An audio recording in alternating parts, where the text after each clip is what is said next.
Meus lindos alunos do 7º ano, o coração tá assim, ó, tão apertadinho de saudade de vocês. Mas por enquanto, eu continuo por aqui e vocês continuam por aí, tá certo? Mas naquele mesmo esqueminha. Teve alguma dúvida? Coloca nos comentários que eu tiro as dúvidas de vocês. Se você ainda não se inscreveu no canal, se inscreve e ativa a notificação para assim que a aula chegar, você já pegar livro, pegar caderno, pegar caneta, pegar tudo para assistir. E um detalhe extremamente importante, meus amores, não guardem as dúvidas. Ficou com dúvida? Coloca. Se não deu tempo de copiar, pausa o vídeo, volta um pouquinho, copia aquilo que eu falei e volta de onde parou, tá certo? Vamos lá, que hoje a gente vai falar sobre um assunto extremamente importante e extremamente atual. A gente está vivendo essa grande pandemia do coronavírus, né? Porque já virou uma pandemia. Mas vamos entender a importância disso e a questão da saúde envolvendo este processo e quais fatores são levados em consideração para a gente falar sobre uma pandemia, sobre uma epidemia e sobre tudo que envolve este processo com relação à saúde. Se prepara, pega todo o material que é preciso, o livro, o caderno, que a gente vai começar valendo falar sobre saúde. Como eu disse para vocês, pegaram o material que eu pedi, pegou o livro, pegou o caderno para anotar tudo. Quando for importante eu vou dizer, anota aí. Aí você vai, coloca lá no caderno, anota. Se não deu tempo, pausa o vídeo, anota para não perder nada que foi explicado. Porque hoje o assunto, minha gente, é um assunto polêmico e é um assunto extremamente importante que a gente tem que trabalhar. E parece que coincidiu com justamente o que nós estamos vivendo. Vamos falar sobre a saúde.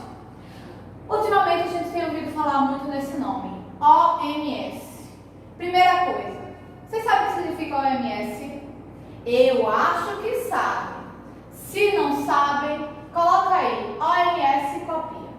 OMS significa Organização Mundial de Saúde. É como se fosse o responsável, é como se fosse não, né? Na realidade, é a organização responsável por todas as diretrizes, todos os protocolos, todas as formas que nós devemos agir com relação a todas as doenças que ocorrem no mundo. Nem sempre esses protocolos são seguidos. E é isso que vocês vão entender. Nem sempre são seguidos e nem sempre tem como serem seguidos. É aí onde entra a polêmica que eu falei para vocês no começo. Porque ele é um assunto tão difícil, é um assunto que a gente vai debater, é um assunto que a gente vai ter tantas dúvidas. Porque quando a gente fala em saúde, a gente esquece algumas coisas extremamente importantes para serem discutidas, que são os indicadores que são usados. Como assim, professora? Indicadores. O que a senhora está querendo falar quando fala em indicadores que vão ser usados? Quando a gente fala em indicadores, são os elementos que a Organização Mundial de Saúde, ou a OMS, vai utilizar para determinar como será tratado ou qual protocolo será usado para cada doença que surgir, ou cada doença que reaparecer, ou cada doença que acontece em determinada região. Existem alguns protocolos, que são os protocolos demográficos, os protocolos nutricionais, e aí, ó, é um ponto onde eu sempre bato. É muito difícil falar sobre nutrição. É muito difícil falar sobre alimentação. Vamos dar um exemplo bem gritante quando a gente fala disso. A África.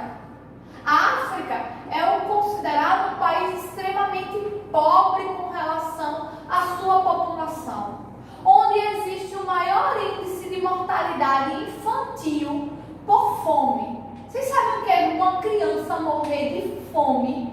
É o que acontece muito na África.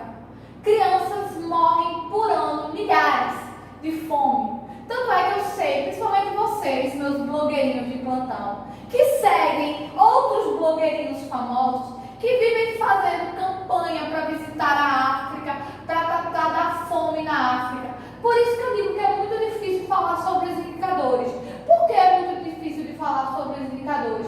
Porque como é que você vai usar um indicador nutricional, por exemplo, como um padrão para tratar uma doença, levando em consideração que cada país, cada continente tem a sua realidade.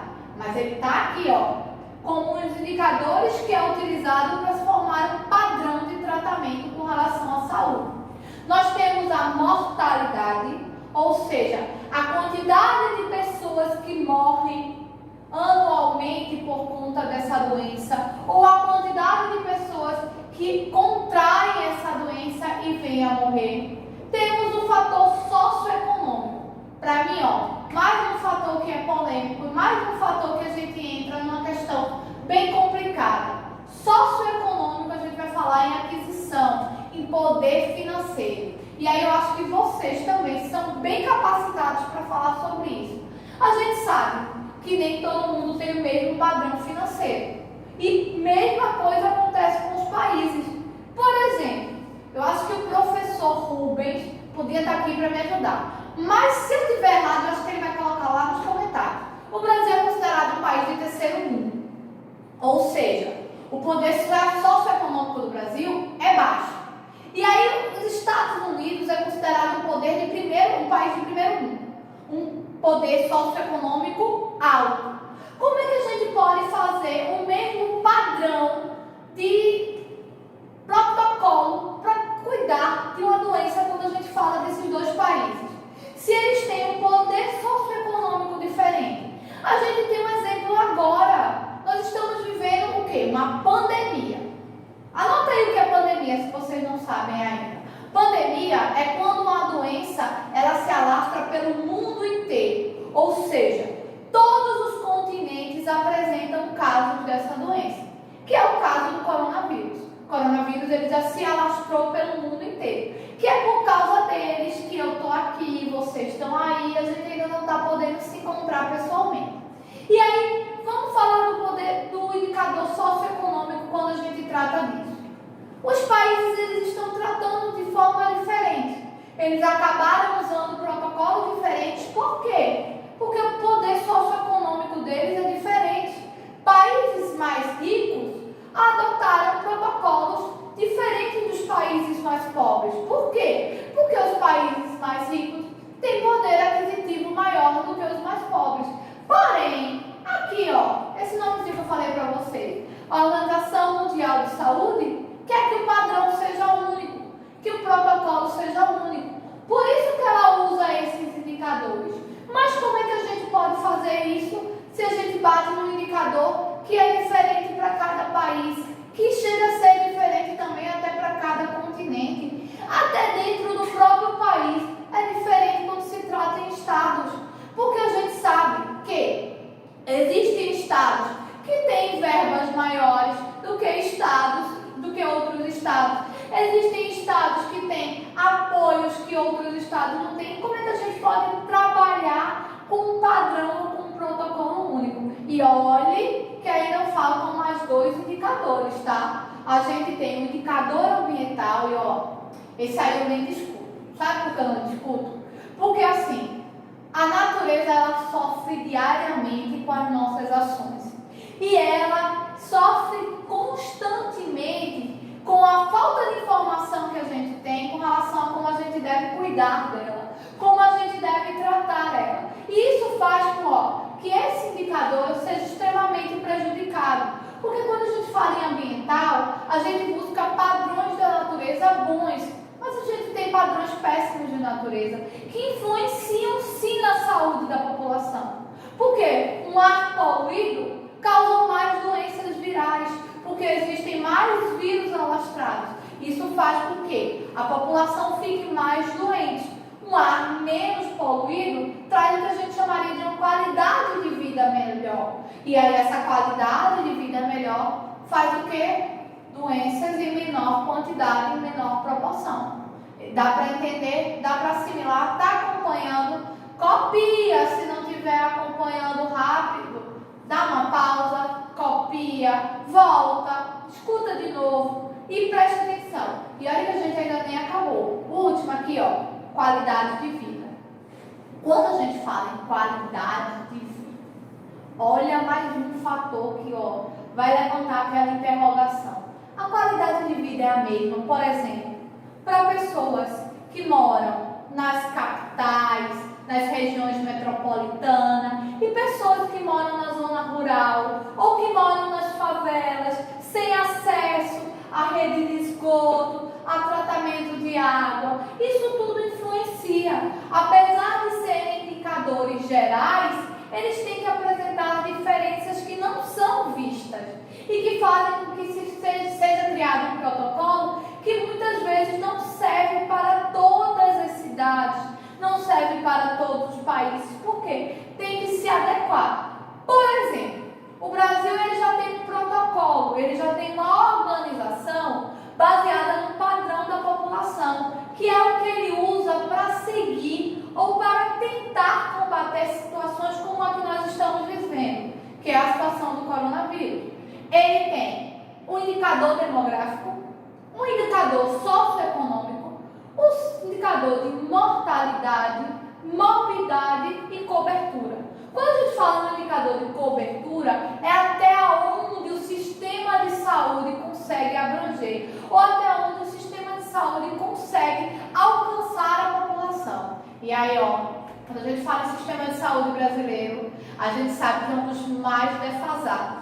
E a gente vivencia isso agora, quando estamos vivendo uma crise, onde tiveram que correr contra o tempo para criar hospitais, para criar leitos, porque não se tinha um sistema de saúde que conseguisse suportar. E mesmo assim, nós ainda não temos um sistema de saúde que consegue suportar. Por que nós não temos um sistema de saúde que consegue suportar? Nós não temos um sistema de saúde que consegue suportar porque não se leva em consideração os fatores que mesmo eles foram criados. Porque não se leva em consideração a situação socioeconômica da população. Não se leva a mortalidade em consideração, não se leva até onde o sistema de saúde consegue alcançar. Nós ainda temos cidades brasileiras no interior do Brasil que não tem um hospital, que não tem um posto de saúde e que a população está lá à mercê das doenças e que se por um acaso vier a ficar doente, tem que correr para a capital, tem que correr para tentar encontrar um lugar onde ele possa ter um auxílio médico. Então, assim, quando a gente fala de saúde no Brasil, a gente tem vários problemas. Mas, em contraponto, quando a gente fala de saúde, nós temos elementos da nossa própria Constituição que ajudam a minimizar essa situação, que são as nossas barreiras naturais. Antes de um corpo estranho, onde um organismo estranho adentrar o nosso corpo, ele tem que passar pela nossa pele, pelas nossas cavidades nasais, nossas cavidades orais e as nossas orelhas, porque são todos esses 4 barreiras que nós possuímos que fazem com que haja uma dificuldade de organismos estranhos nos invadirem, ou seja, adentrar o nosso corpo. E eles são chamados de mecanismos de defesa, ou seja, nossa defesa, o nosso organismo ele cria uma barreira protetora para que, antes de a gente precise passar por esse processo, mediante a ser acometido por uma doença, o nosso próprio corpo evite que essa doença venha a nos acometer. E são justamente as nossas barreiras naturais. A pele, a cavidade nasal, ou seja, cavidade nasal, nosso nariz, coloca aí do ladinho. Nas cavidades oral, nossa boca. E a nossa orelha externa, ou seja, a parte externa da nossa orelha. Todos esses 4 barreiras fazem com que sejam mecanismos de defesa naturais que nós apresentamos, que evitem que venham a ocorrer a invasão de vírus e bactérias que venham a prejudicar a nossa saúde, trazendo com que a gente entenda primeiramente essa primeira cronologia do mapa da saúde. Lembrando que eu estou deixando mais claro o mapa da saúde brasileiro, que é o mapa da saúde que a gente tem ao nosso alcance, é com que a gente trabalha. Dando continuidade, nós temos um segundo ponto para trabalhar quando se fala com relação à saúde. O segundo ponto é esse segundo mapa que eu vou mostrar para vocês, que são o nosso organismo internamente. Nosso organismo internamente tem um sistema que é chamado de sistema linfático. Eu não falei para vocês anteriormente que a gente tinha as barreiras de defesa, que era a pele, a cavidade nasal, a cavidade oral e as nossas orelhas. Mas se mesmo assim a gente não conseguir impedir estranho adentre o nosso corpo, nós temos o nosso organismo de defesa interno, chamado de sistema linfático. Anota aí, sistema linfático, nosso organismo de defesa interno. Ele também pode ser chamado sistema imunológico. Coloca do lado.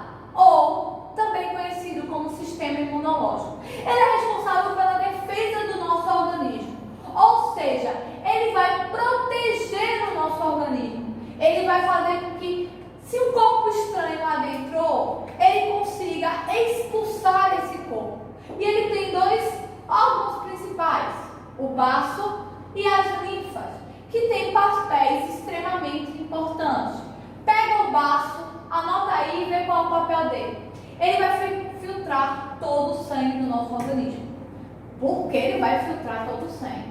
O que vai acontecer se ele filtrar? Ou seja, se ele filtrar todo o sangue do nosso organismo, vírus, bactérias ou corpos estranhos que estejam presentes no nosso sangue, eles vão ser eliminados ou eles vão ser identificados. E eles sendo identificados, o nosso organismo pode começar o processo de expulsão desses corpos estranhos. Outra função dele extremamente importante é remover os glóbulos vermelhos envelhecidos. Vou dizer uma coisa que eu acho que vocês não sabiam, mas agora vocês vão ficar sabendo e eu quero todo mundo anotando. Vou falar bem devagarzinho para você copiar. O nosso sangue, ele se renova. Diariamente, o nosso sangue, ele passa por um processo de renovação. Ou seja, ele elimina os glóbulos vermelhos envelhecidos. Aqueles que já não têm tantos nutrientes, aqueles que já não vão nutrir tanto o nosso corpo, são eliminados através do baço. Outro papel importante dele, é a eliminação da circulação de bactérias. Nós sabemos que muitas bactérias causam doenças e que são muito infecciosas ao nosso organismo. E o baço, vai vir e vai atacar essas bactérias e vai eliminar essas bactérias. Junto com o baço, agindo no sistema linfático, nós temos a linfa. Foi por isso que o nome mudou de sistema imunológico para sistema linfático, em homenagem a esse órgão que faz parte do sistema, que é responsável por drenagem metabólica. Vixe, professora, que nome é esse? Eu nunca vi. Dá uma ajudinha? Dou. Copia aí. A drenagem é justamente retirada, ou ele vai drenar. Sabe quando ele vai retirar organismos invasores ou organismos estranhos? Outra função é reintegrar proteínas, ou seja, sabe quando os glóbulos vermelhos estão envelhecidos? É porque eles já não têm proteínas, eles já estão fraquinhos. A linfa vai colocar proteínas novas naquele sangue renovado, que vai fazer com que o sangue esteja forte e saudável.